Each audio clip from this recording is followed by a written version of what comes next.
Hi, I'm Catherine Hudson. I'm a learning specialist for the lower school, and I also have the pleasure of heading up the learning department for the division. And this year, I am also teaching a first grade homeroom class, because we're all pitching in these days in the time of COVID.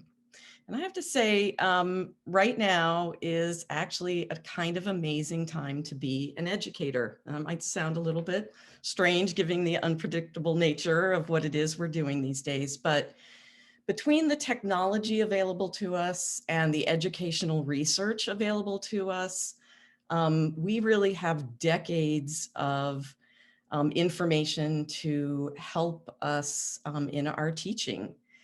And one of those ways is that we research avenues is into reading and language arts.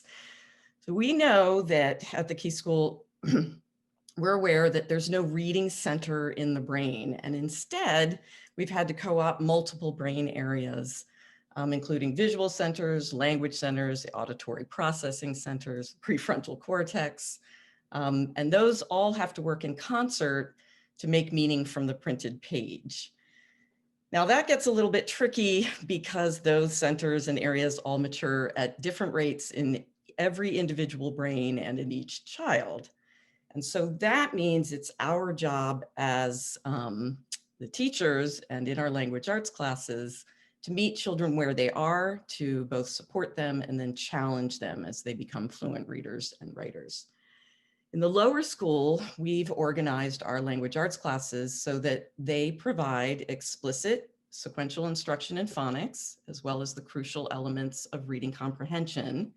And we also know that students benefit from a great deal of teacher feedback and guidance. So we provide that coaching throughout their lower school language arts classes by keeping the class sizes relatively small and the teacher to student ratio balanced.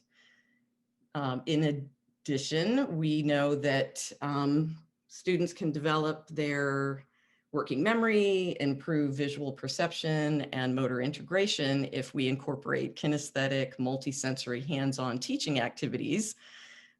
So that is included in our language arts program as well throughout the lower school. And we also are emphasizing receptive and expressive language skills, and we include a focus on word study and linguistic analysis. And that is a lot going on. So we are trying to engage students with really high interest reading materials and topics and units of study that are multidisciplinary and that include social studies and science and math. And then in addition, our math also, and science and social studies also incorporate a lot of what would traditionally be thought of as language arts skills. So our overall goal with the language arts program is to have dynamic, engaging classes that will help children develop a love of reading and writing, and that also will help them grow from learning to read in their youngest grades to reading to learn as they move through the program in the lower school. And you're going to be able to hear a little bit more in depth in the grade meetings and also from my colleagues in science, math, and maker tech in just a bit. But first, we have a brief video about STEM at Key. And I'm so glad you guys have been here with us today.